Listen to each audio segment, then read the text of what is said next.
প্রেমানন্দে একবার হরি হরি বল। নিতাই গৌর সীতানাথ প্রেমানন্দে একবার হরি হরি বল। নিতাই গৌর সীতানাথ প্রেমানন্দে একবার হরি হরি। ভক্তবৃন্দের চরণে আমার কোটি কোটি প্রণিপাত। সিন্ধুম অতি দুস্তরম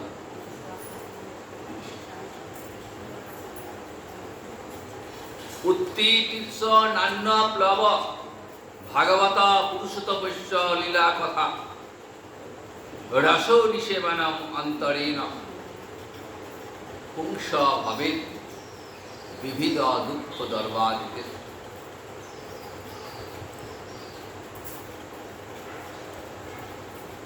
সুখদেব বলছেন মহারাজ পরীক্ষিতকে যে মহারাজ,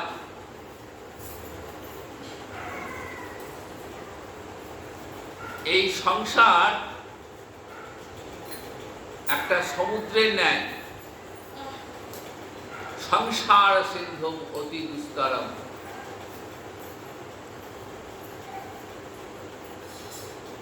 এই সংসার সিন্ধুর, সংসার সমুদ্রের অপর পারে রয়েছে মায়াতীত লোক। এদিকে মায়ার সংসার আর অপর পারে রয়েছে মায়াতীত লোক, যেখানে দুঃখের লেশ মাত্র নেই, চির আনন্দ বর্তমান।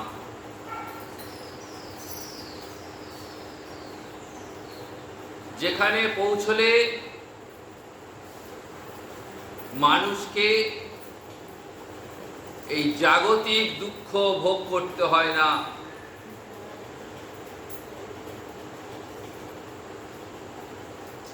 এই সংসার হলো সেই যাত্রা পথ।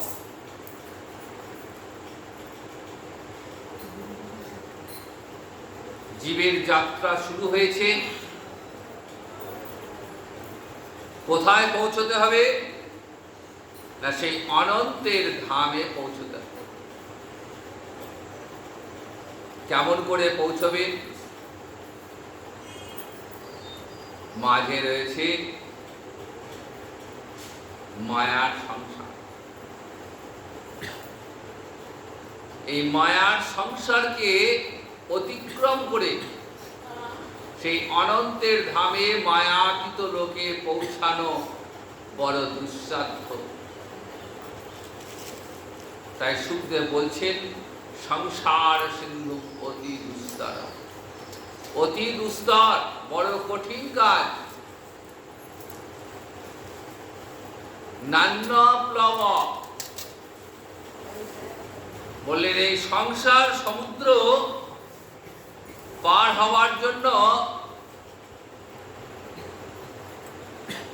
একটাই মাত্র নৌকা রয়েছে। কি অদ্ভুত ব্যাপার দেখুন। সুখদেবের তো সংসার নেই, তিনি মায়ামুক্ত পুরুষ। সংসারের ভালো মন্দ খুঁটিনাটি তিনি কিছুই বোঝেন। তথাপি কেমন প্রজ্ঞার দৃষ্টিতে এই সংসারের বর্ণনা দিলেন। বললেন এই সংসার অসার, এখানে শুধুই দুঃখ রয়েছে।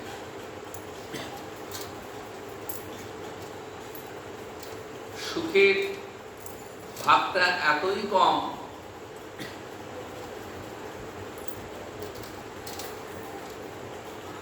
যে জীব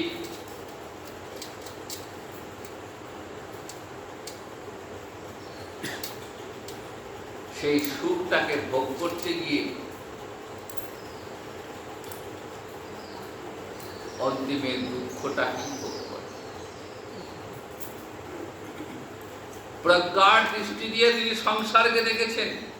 বলছেন এই জগতের সমুদ্র যেমন অতল অপার,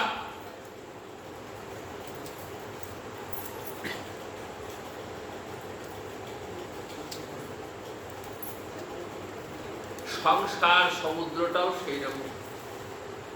এই জগতে যে সমুদ্র, তার কোথাও না কোথাও তল একটা আছে, খুঁজলে পাওয়া যায়, পাড়ও আছে। কিন্তু সংসার সমুদ্র এতই অতল, এতই অপার যে না আছে কোনো তল, না আছে কোনো পাড়। তাই জীব এই সংসার সমুদ্রের অতলে তলিয়ে যায়, তল খুঁজতে গিয়ে তলিয়ে যায়। বারবার মোহ তাকে গ্রাস করে। তাই যদি কেউ ইচ্ছা করে এই সংসার সমুদ্র পার হব, তার জন্য একটা নৌকা রাখা আছে। নান্য প্লব, আর কোন নৌকা নেই, একটাই নৌকা। কি সেই নৌকা? সেই নৌকাটি হলো ভগবৎ পুরুষোত্তমস্য লীলা কথা রস নিষেবনম। ভগবান শ্রীহরির লীলা কথা রস আস্বাদন।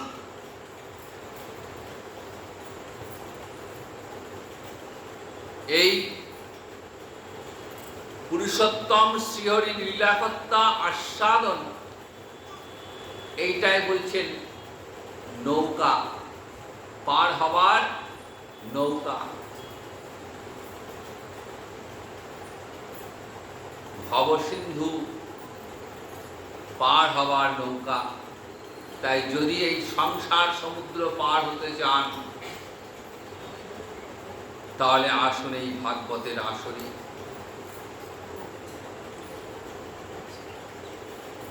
মহতের মুখনিসৃত লীলাকথায় কান পেতে দিন।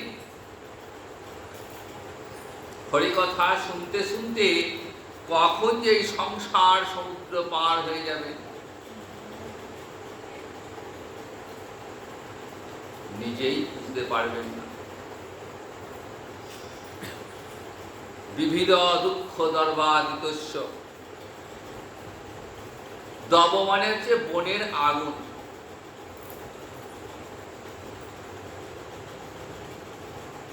বনে আগুন লাগলে যেমন কেউ রেহাই পায় না, বড় বড় বৃক্ষরাজ থেকে শুরু করে গুল্মলতা, ছোট বড় হিংস্র নিরীহ সকল প্রাণী সেই বনের আগুনে পুড়ে ঝলসে যায়।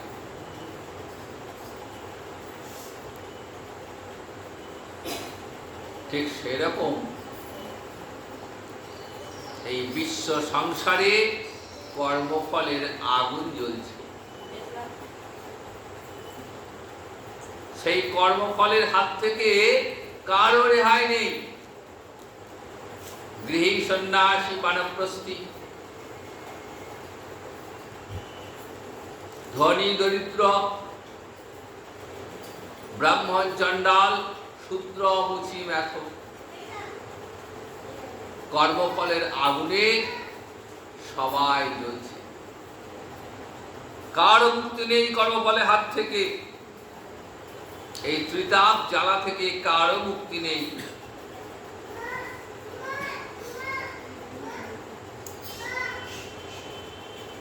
কখন মুক্তি মিলবে? যখন গোবিন্দের লীলার আস্বাদনে আস্বাদন রূপ সমুদ্রে যাব।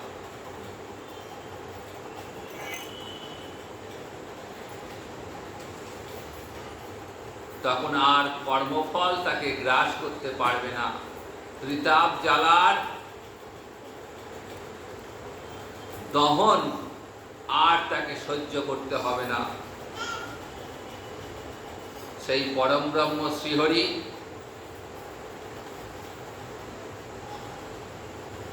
তার লীলা অপার।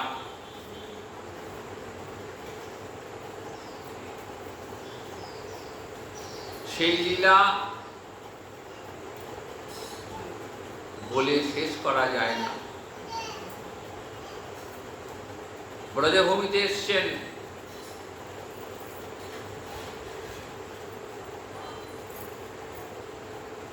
বৈবস্বত মন্বন্তরের অষ্টাবিংশতি দাপরি।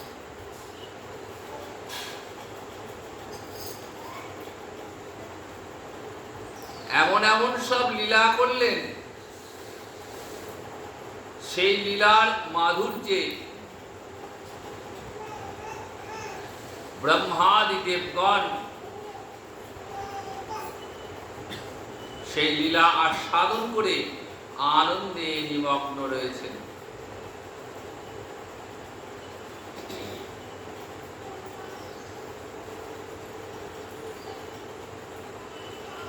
নন্দরাজার ঘরে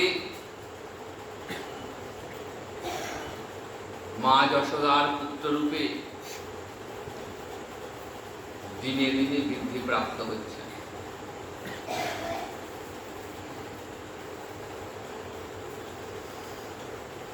শিশু বয়স থেকেই এমন এমন আশ্চর্যময় লীলা দেখালেন,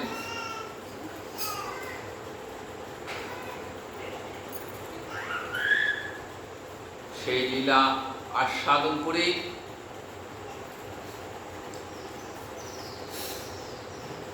জগতের প্রত্যেকটা জীব আনন্দ লাভ করছে। মাত্র 6 দিনের শিশু পুতনাকে বধ করলেন।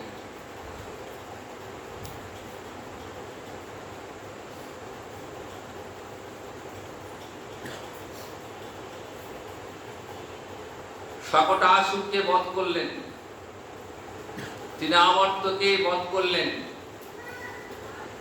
কংস একের পর এক অসুর পাঠাচ্ছেন। কেন? তার শত্রু প্রাণহন্তা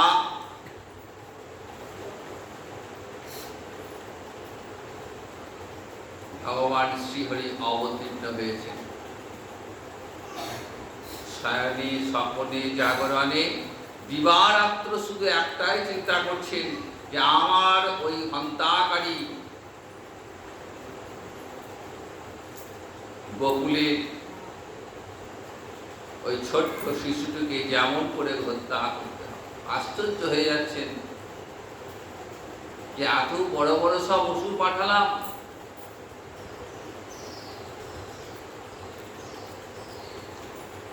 অলৌকিক ব্যাপার।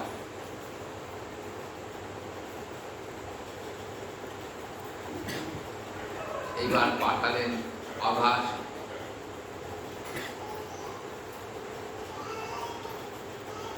অঘ পাপ, যার সারা দেহটা পাপে ভর্তি।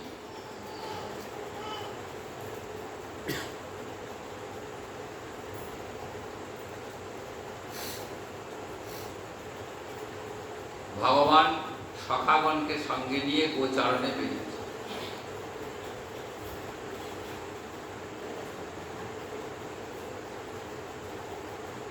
যে পথটি আসছেন সেই পথের মাঝে অঘাসুর এক ভয়ঙ্কর অজগর সাপ, সাপের রূপ ধরে অপেক্ষা করছেন। তেমন ভয়ঙ্কর,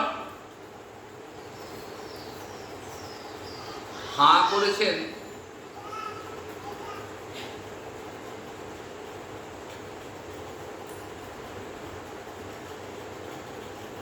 একটা ঠোঁট পাতালে স্পর্শ করেছে, মাটি স্পর্শ করে আছে, আর একটা ঠোঁট আকাশ স্পর্শ করে আছে। যেন মনে হচ্ছে প্রকাণ্ড এক গুহা।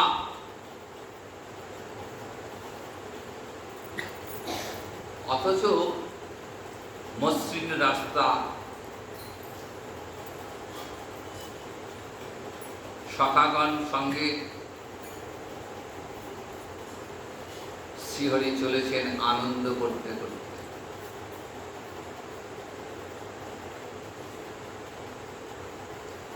কিছু সখা চলেছেন আগে, কিছু সখা চলেছেন পিছনে, আর ভগবান মাঝে রয়েছে। যেতে যেতে দেখছেন যে এই রাস্তাটা তো ছিল না, হঠাৎ কোথা থেকে চলে এলো। এটা তো আমাদের যাওয়ার রাস্তা, এই রাস্তায় তো এটা অদ্ভুত রকম একটা বিষয় দেখছি মনের মধ্যে। ভগবান কিন্তু বুঝতে পেরেছেন, কিন্তু সখাদের সামনে তো নিজের ঐশ্বর্য প্রকাশ করবেন না, কারণ বৃন্দাবন তো মাধুর্যের ধাম। সেখানে ব্রজবাসীরা কৃষ্ণকে ভগবান বলে জানেন না। মোর পুত্র, মোর সখা, মোর প্রাণধন, ব্রজবাসীদের এই ভাব। কারো অন্তরের ভাব গোপাল আমাদের পুত্র, কারো অন্তরের ভাব গোপাল আমাদের সখা।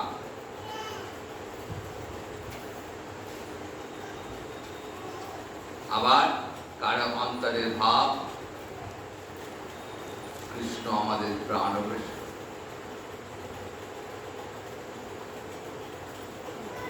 কাজে ভগবান এখানে নিজের ঐশ্বর্যকে কখনোই প্রকাশ করেন। প্রকাশ করলেও ব্রজবাসীদের কাছে তা ধরা পড়েনি।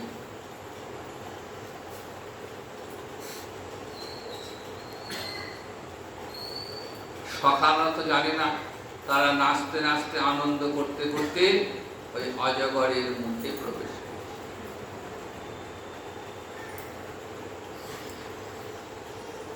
কৃষ্ণ কিন্তু ভাবছেন যে আমার সখারা না এগোলেই ভালো হয়, এগোলেই তো মৃত্যু সামনে হাঁ করে রয়েছে, কিন্তু বলতে তো পারছেন না যে ওরে তোরে যাস না।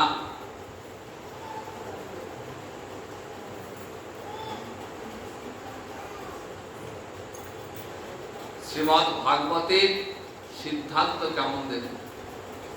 এই জন্য ভাগবতকে বলা হয়েছে সমস্ত শাস্ত্রের সার। ভাগবতের প্রত্যেকটা সিদ্ধান্ত সুসিদ্ধান্ত। অন্যান্য গ্রন্থে রয়েছে সিদ্ধান্ত, আর ভাগবতে রয়েছে সুসিদ্ধান্ত। তাহলে স্বয়ং ভগবান যার সঙ্গে আছেন, যাকে দর্শন করলে মৃত্যু রাজা যম পর্যন্ত দূরে সরে যান, যার ইচ্ছায় ব্যতীত গাছের একটা পাতা পর্যন্ত নড়ে না, সেই ভয়হারী বিপদ ভঞ্জন অনন্ত কোটি ব্রহ্মাণ্ডের নিয়ন্তা নন্দনন্দন শ্রীহরি সখাদের সঙ্গে রয়েছে। তারপরেও ভগবান তাদের মৃত্যু হয় কেন?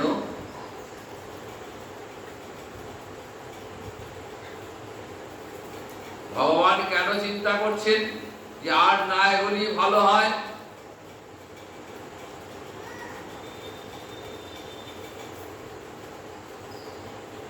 তাহলে এটা কার খেলা? বলদেব বিদ্যাভূষণ এই সমস্যার সমাধান করলেন। তিনি বলছেন যে এই যে ভগবানের অন্তরে ভাবনা যে সখারা না এগোলেই ভালো হয়,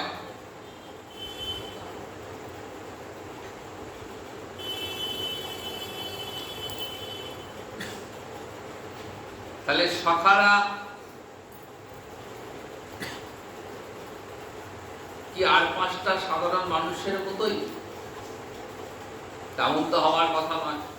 ভগবানের সখা মানে তারা ভগবানের সঙ্গেই থাকেন, ভগবানের সন্ধিনী শক্তির পরিকর।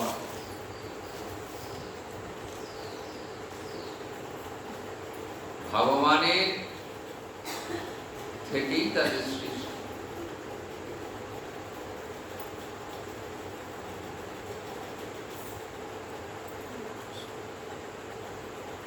তাহলে এমন কেন হলো? বলদেব বিদ্যাভূষণ বলছেন এটা যোগমায়ার খেলা। অঘটন ঘটন পটিয়সী, এই যোগমায়া হচ্ছে গোবিন্দের শক্তি।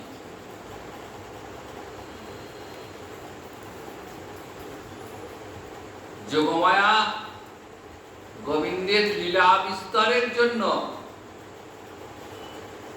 গোবিন্দকে আনন্দ দান করবার জন্য এমন এমন ঘটনা ঘটিয়ে থাকেন, অনেক সময় স্বয়ং ভগবানও জানতে পারেন। এর কারণটা অবশ্য ভগবানই এই আদেশ যোগমায়াকে দিয়ে রেখেছেন যে যোগমায়ে আমার আনন্দ হয় এমন যে কোনো কাজ তুমি আমাকে না জানিয়েও করতে পারো, তাতে বরঞ্চ আমি বেশি আনন্দ পাব। তাই যোগমায়া এমন এমন সব ঘটনা ঘটিয়ে দেন যে অনেক সময় ভগবানও বুঝতে পারেন না।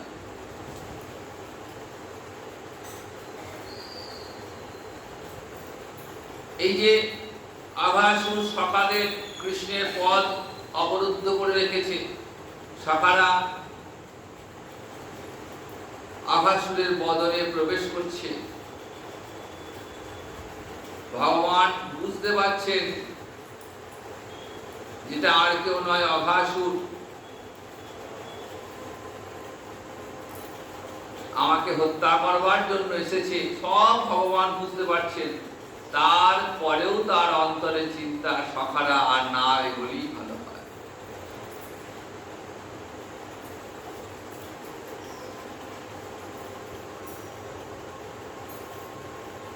এই জন্যই ভাগবত হচ্ছে সর্বশাস্ত্রের সার।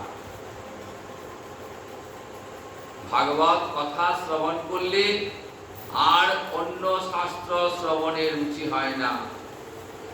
ভাগবতের তত্ত্ব রয়েছে, আবার লীলারস রয়েছে। শ্রীকৃষ্ণ স্বয়ং ভগবান, ঈশ্বর সচ্চিদানন্দ,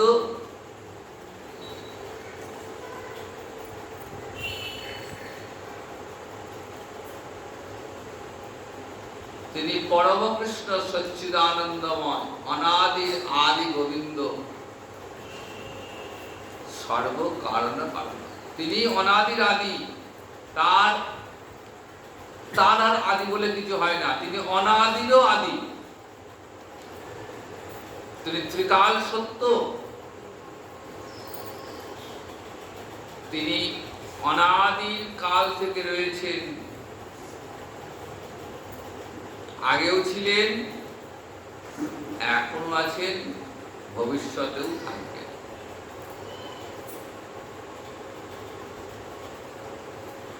কাজে ভগবানের স্বরূপ জানতে গেলে ভাগবত শ্রবণ করতে হবে।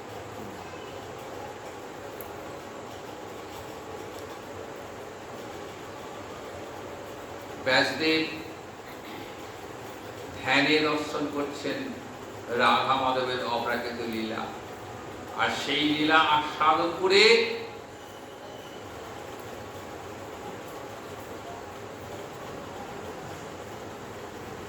তিনি সুখদেবকে আস্বাদন করালেন, আর সুখদেব সেই লীলা আস্বাদন করে মহারাজ পরীক্ষিতকে আস্বাদন করাচ্ছে।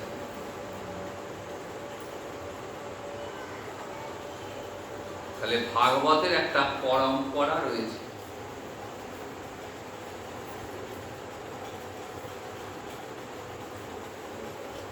মূল হচ্ছে বেদ।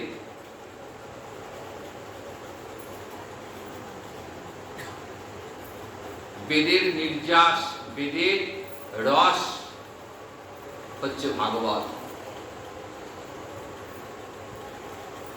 নিগম কল্পতরুর গলিতম ফলম, বেদ কল্পবৃক্ষের গলিত ফল। হঠাৎ করে আবির্ভূত হয়নি, ভাগবতের একটা পরম্পরা রয়েছে। প্রথম ব্রহ্মা বললেন নারদকে, নারদ বললেন ব্যাসদেবকে,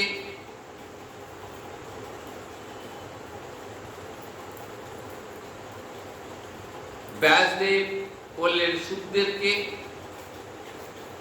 সুখদেব মহারাজ পরীক্ষিতকে বললেন। দেখুন পরম্পরা পরপর পরপর হয়ে আসছে।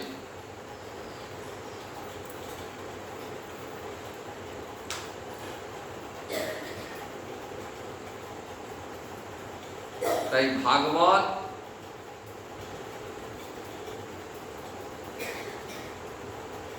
এর আস্বাদন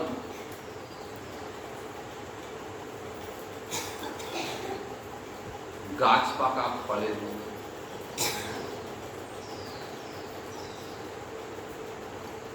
বাজারে যে সমস্ত ফল জোর করে পাকানো হয়, সেই ফলগুলোর কোনো আস্বাদ সেরকম থাকে না, কিন্তু যেটা গাছ পাকা ফল তার আস্বাদ কিন্তু অন্যরকম। শ্রীমদ্ ভাগবত হচ্ছে বেদ কল্পবৃক্ষের গাছ পাকা ফল, রসে টইটম্বুর হয়ে হঠাৎ করে পড়েনি। বেদ কল্পবৃক্ষের সমস্ত রস ওই ভাগবতের মধ্যে রয়েছে, তাই ভাগবত এত সুমধুর। এই ভাগবতের কথা আস্বাদন করে ব্রহ্মাদি দেবগণ পর্যন্ত আনন্দে নিমগ্ন রয়েছে।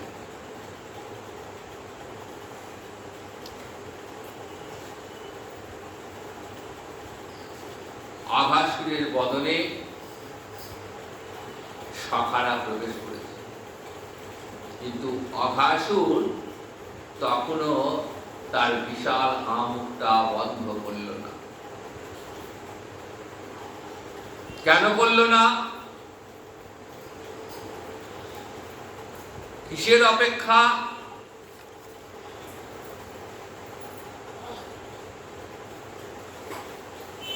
কার অপেক্ষা?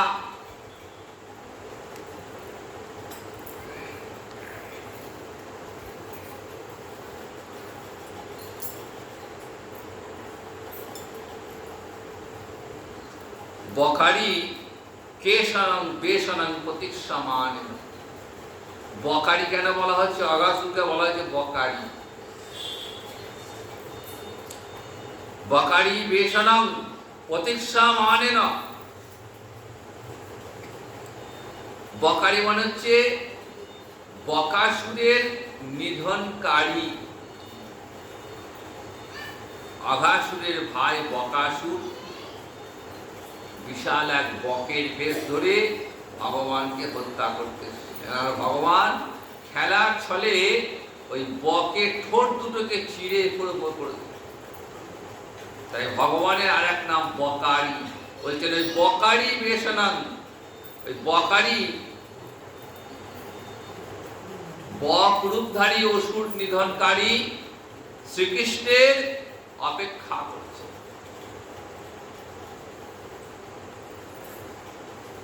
তাকেই তো মারতে এসছেন, সবাই প্রবেশ করলো, এখন সে ঢুকলো না।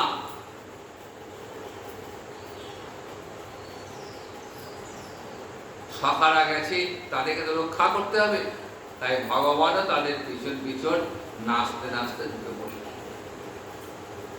আর অঘাসুরের তো আনন্দের শেষ নাই। এইবার তুমি ফাঁদে পড়েছ, এইবার তোমায় কে বাঁচায়? কংসের রাজসভায় খবর পৌঁছে গেছে যে শত্রু বন্দী হয়ে গেছে। কংস হাঁপ ছেড়ে বাঁচলেন, বাবা এতক্ষণে বাঁচলাম। অন্যান্য অসুরগণ সবাই হাসছেন, আনন্দে নৃত্য করছেন, আর স্বর্গ থেকে দেবতারা কেঁদে চলেছেন। এবার কি হবে? আমাদের প্রভুর এবার কি গতি হবে? আর ভগবান ভেতরে ঢুকে এইবার নিজের ঐশ্বর্য প্রকাশ করলেন। যতক্ষণ বাইরে ছিলেন ছোট্ট গোপাল, যশোদা মায়ের আদরের দুলাল, আর ভেতরে প্রবেশ করে অনন্ত কোটি ব্রহ্মাণ্ডের নিয়ন্তা। মনে মনে বলছেন, হাসো, হেসে নাও কংসকে, আর তো কিছুক্ষণ, এরপর তোমাদের কান্নার রোল। দেহটাকে এতটা বাড়িয়ে দিলেন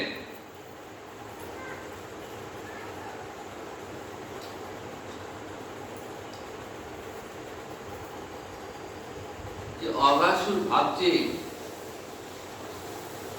যে কি হলো, গলায় আটকে গেল, না পাচ্ছি গিলতে, না পাচ্ছি বার করতে। যেন মনে হচ্ছে একটা আস্ত পাহাড় ভেতর ঢুকে গিয়েছে।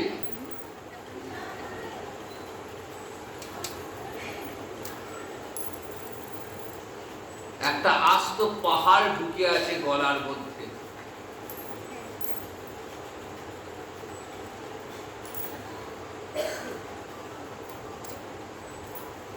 অনেকক্ষণ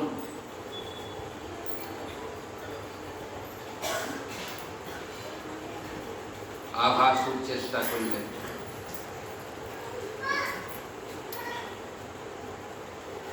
বকারি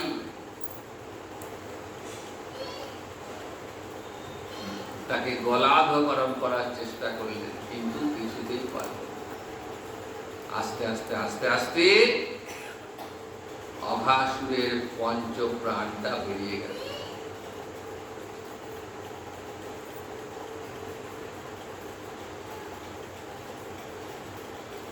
অঘাসুর ভাবছে এ কি হলো, ছেড়ে দে মা, কেঁদে বাঁচি। মনে মনে ভাবছেন আমাকে ছেড়ে দাও। আর ভগবান বলছেন যে তোমাকে ছাড়বার জন্য তো আমি আসিনি, তুমি আমায় ডাকলে কেন?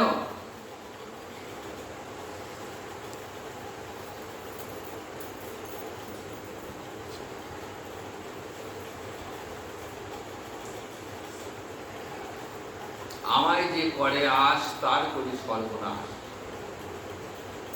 আমাকে যে ডাকবে তার আমি সর্বনাশ করি ছাড়ব।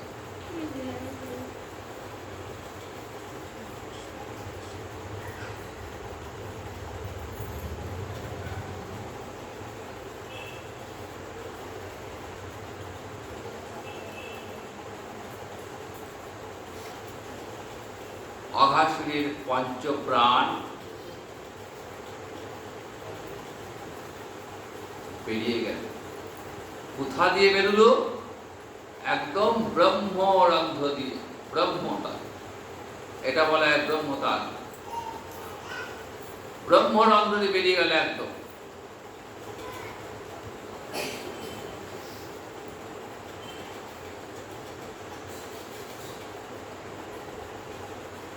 ব্রহ্মরন্ধ্র দিয়ে প্রাণ কাদের বেরোয়?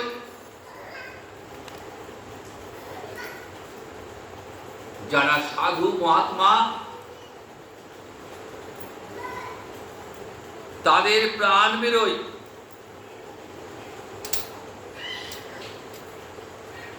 ওই ব্রহ্মরন্ধ্র দিয়ে। কিন্তু অঘাসুরের মতো একজন নিকৃষ্ট পাপিষ্ট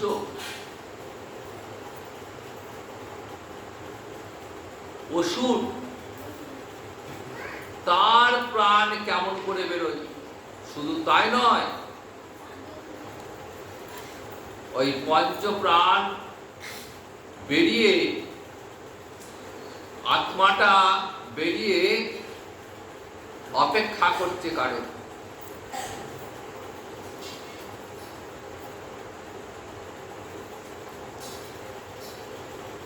নন্দনন্দন যেমন নাচতে নাচতে ঢুকলেন, আবার নাচতে নাচতে বেরিয়ে এলেন, সখাদেরকে সঙ্গে নিয়ে।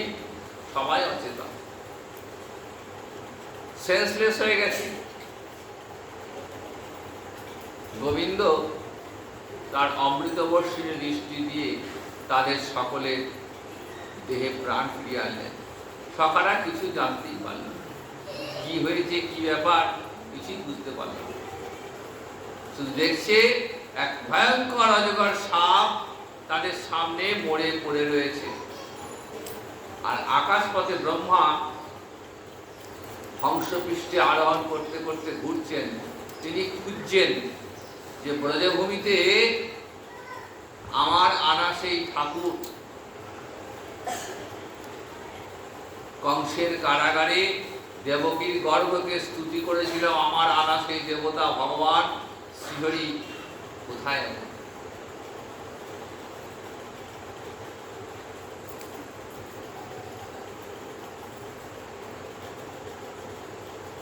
দেখছেন একটা কালো ছেলে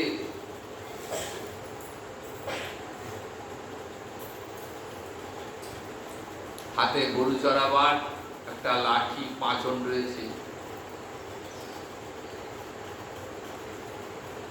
আর তার সঙ্গে অনেক ছোট্ট ছোট্ট বালক রয়েছে, আর পাশে এক ভয়ঙ্কর অজগর সাপ।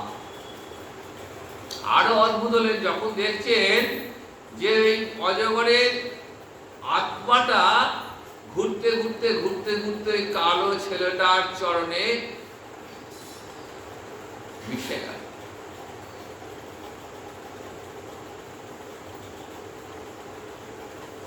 মনে মনে ভাবছেন, তাহলে এই কি আমার আনা ঠাকুর?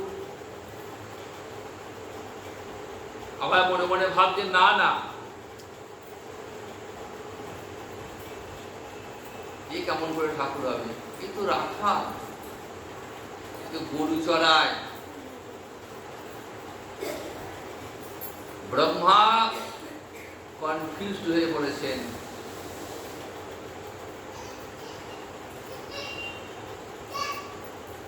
মহারাজ পরীক্ষিত এতক্ষণ শুনলেন মন দিয়ে সব কথা।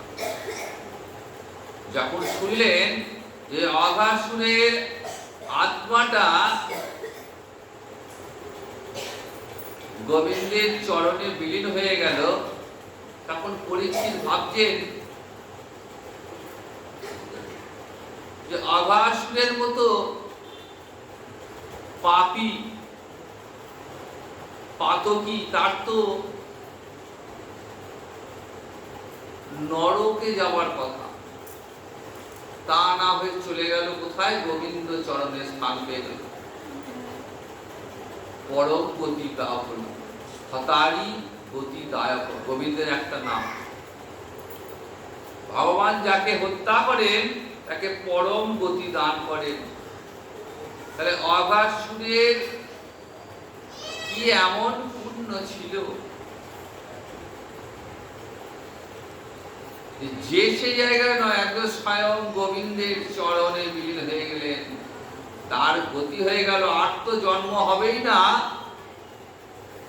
একদম গোলক ধামে তার প্রাপ্তি হয়ে গেল। সুখদেব পরীক্ষিতের মনের ভাব বুঝতে পেরেছেন, বলছেন, মহারাজ,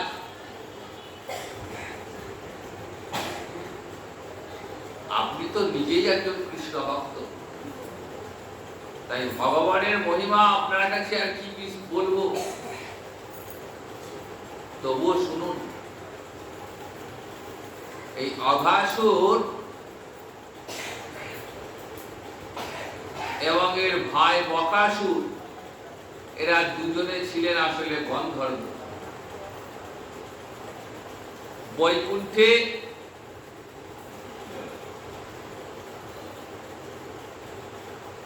দাঁড়ি, বৈকুণ্ঠের পাহারাদার ছিলেন এরা।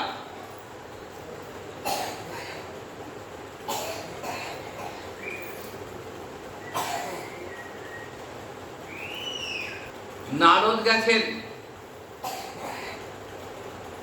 ব্রহ্মলোকের পাহারাদার ছিলেন। ব্রহ্মলোক যেখানে ব্রহ্মা থাকেন। নারদ গেছেন পিতামহ ব্রহ্মার সঙ্গে দেখা। নারদকে আটকে দিয়েছে।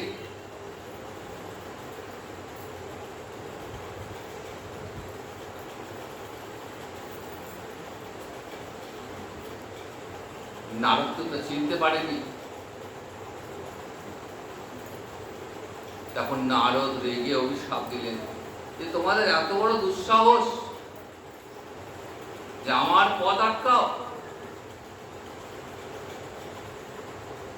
তোমরা মর্তলোকে যাও, অসুর হয়ে জন্মাও। যেই অভিশাপ দিয়েছেন সঙ্গে সঙ্গে তাদের চেতনা ফিরেছে, চিনতে পেরেছে। হে দেবর্ষি, আমরা সত্যি অপরাধ করেছি। তা আপনি তো অভিশাপ দিলেন, অভিশাপ তো আপনার অভিশাপ তো কখনো ব্যর্থ হয় না।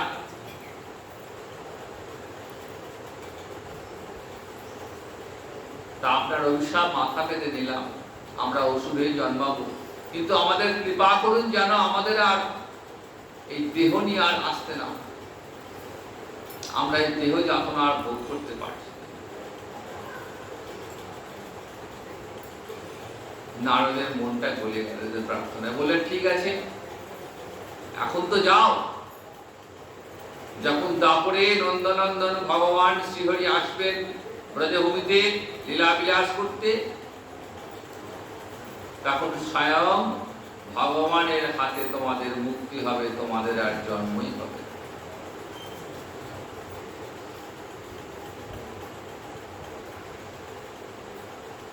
শ্রীমদ্ ভাগবত হল মহাপুরাণ। এই মহাপুরাণের একটা বৈশিষ্ট্য কি, অন্যান্য পুরাণে মুক্তির কথা পর্যন্ত লেখা আছে, কিন্তু ভাগবতে রয়েছে মুক্তিরও ওপরে প্রেম ভক্তি, রাধা মাধবের চরণে প্রেম ভক্তি। তাই শ্রীমদ্ ভাগবত হল মহাপুরাণ।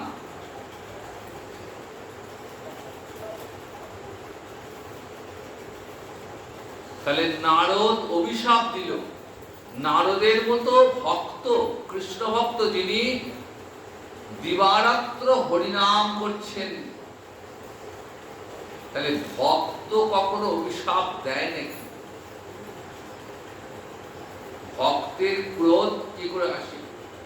কৃষ্ণ ভক্তের তো ক্রোধ হয় না, তাহলে নারদের মতো কৃষ্ণ ভক্তের ক্রোধ কেন হলো? যতক্ষণ ক্রোধ থাকবে, অভিমান থাকবে, ততক্ষণ কৃষ্ণ ভক্তি লাভ হবে।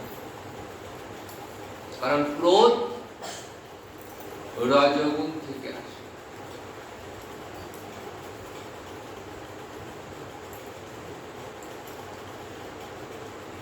আর কৃষ্ণ ভক্ত সাত্বিক গুণের অধিকারী।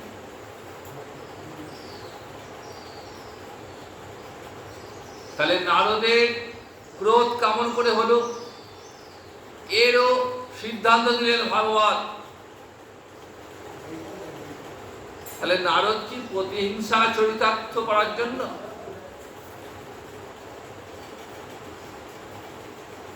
গীতায় ভগবান বলছেন, কাম এষ ক্রোধ এষ রজগুণ সমুদ্ভব। কাম এবং ক্রোধ, এই কাম থেকেই ক্রোধ আসে। কামনা বাধা প্রাপ্ত হলেই ক্রোধের সৃষ্টি হয়। কামনা যখন বাধা প্রাপ্ত হয় তখন তা থেকে ক্রোধের উৎপত্তি হয়। তাই কাম এষ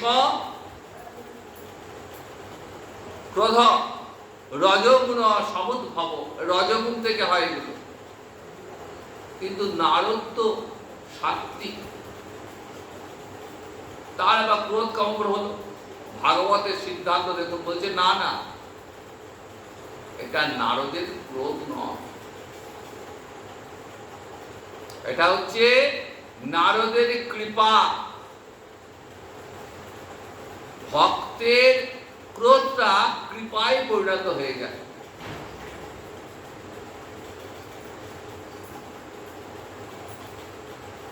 ঠিক যেমন করে নলকূপের অভিসম্পাদ দিলেন, তোমরা বৃন্দাবনে বৃক্ষ জন্ম প্রাপ্ত হও, নারদ মুনি অভিশাপ দিয়েছিলেন।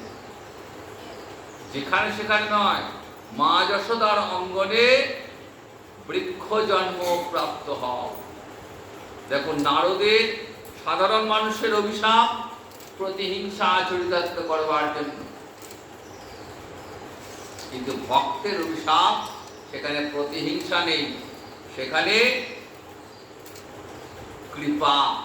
ভক্তের ক্রোধটা কৃপায় পরিণত হয়ে যায়। তাই নারদের অভিশাপটা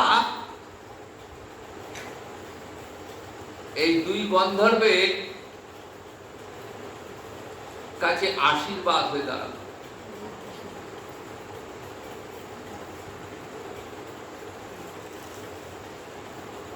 তারপরে যখন ভগবান শ্রীহরি এলেন,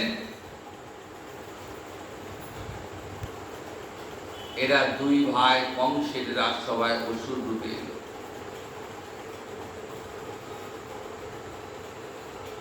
একজন বকের রূপ ধরে এসে গোবিন্দের কৃপা লাভ করলেন। গোবিন্দ বকাসুরকে হত্যা করে পরম গতি দান করলেন। আর আজ ছিল অঘাসুরের মুক্তির দিন। অঘাসুর ভয়ঙ্কর অজগর সাপের রূপ ধরে এসেছিল। সেই অঘাসুর মুক্তি লাভ করলেন।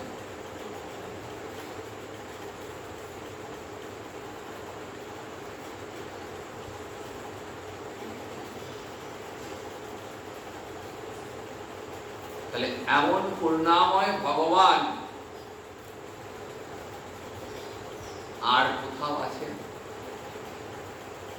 পুতনা বলছেন যে অহং বকিয়ং, আমি বকাসুরের ভগিনী।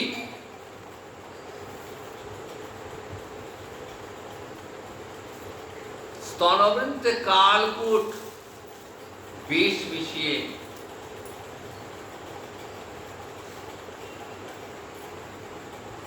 আমি কৃষ্ণকে হত্যা করতে এসেছি।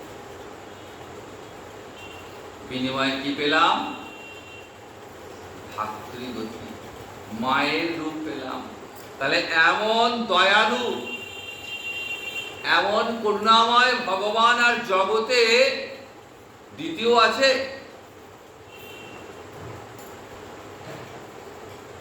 তাই যদি ভজনা করতে হয়, তাহলে একমাত্র ওই করুণাময় শ্রী গোবিন্দ কি ভজনা করো।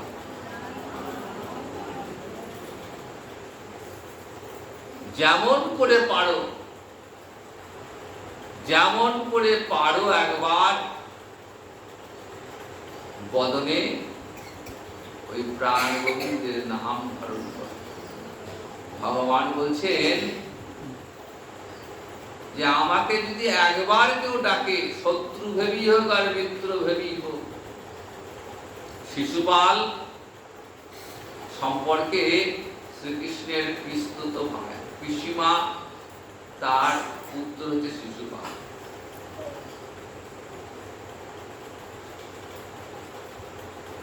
ধৃতরাষ্ট্র রাষ্ট্র যজ্ঞ করেছেন, সেই যজ্ঞ সভায় সমস্ত রাজারা উপস্থিত, শিশুপাল এসেছেন।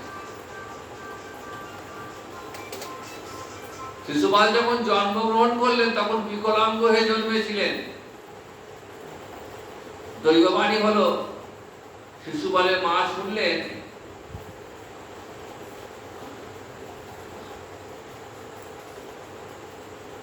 যে এমন কোন রাজা যার কোলে বসলে শিশুর বৈকল্য দূর হয়ে যাবে, তবে সেই রাজার হাতেই তার মৃত্যু। শিশুপালের মা বিভিন্ন দেশের রাজাদের ডেকে ডেকে আনতেন আর শিশুকে কোলে দিতেন।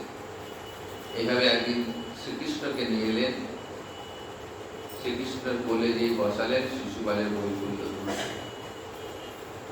সাধারণ মানব শিশুপতি দুটো হাত দুটো পা পেয়ে গেল, কিন্তু শিশুপালের মা অর্থাৎ শ্রীকৃষ্ণের পিসিমা বুঝতে পারলেন এই শ্রীকৃষ্ণের হাতেই আমার ছেলের মৃত্যু।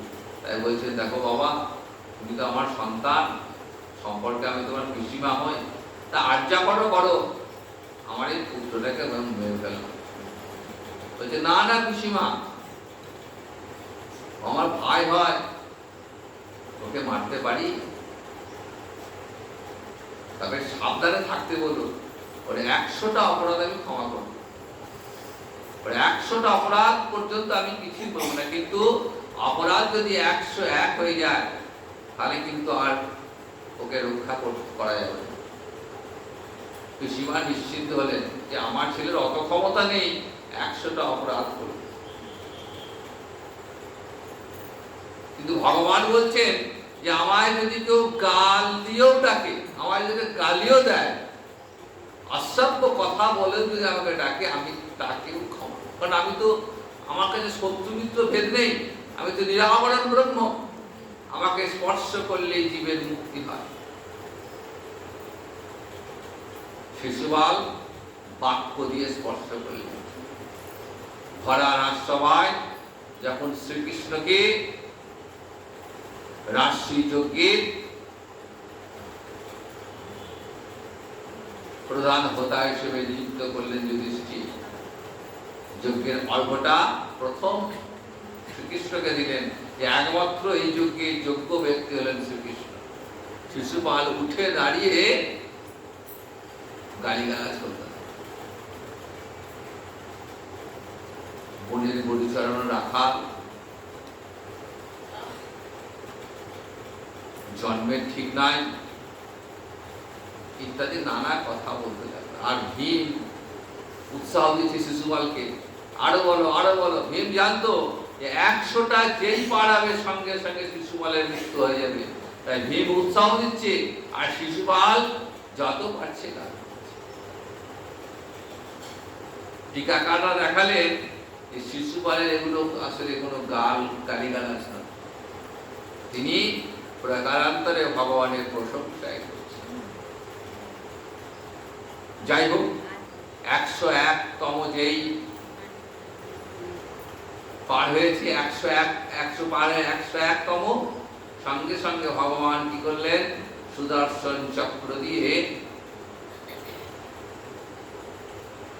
শিশুপালের দেহ থেকে মুন্ডুটাকে আলাদা করল, চোখের সামনে সবাই দেখল। আরো অবাক হলো যখন শিশুপালের ওই আত্মাটা ঘুরতে ঘুরতে ঘুরতে ঘুরতে গোবিন্দ চরণে প্রাপ্তি হয়ে গেল, বাক্য দিয়ে স্পর্শ করেছে। যেমন করে বলে, যে ন কে ন উপায় ন মন কৃষ্ণ নিবাসায়, উদ্ধব বলছেন যেমন করে পারো, যেভাবে হোক, ভালোবেসি হোক আর ঘৃণা ভরি হোক, একবার ওই গোবিন্দ চরণকে স্মরণ করো। এমন করুণাময় ভগবান যে একবার প্রাণ ভরে তাকে ডাকবে, তাকে তিনি কৃপা করবেন। আকাশপথে ব্রহ্মা ভগবানের এই লীলা দর্শন এবং মনে মনে স্থির করলেন, একবার পরীক্ষা করে দেখবো এই আমার আনা ঠাকুর বটে কিনা।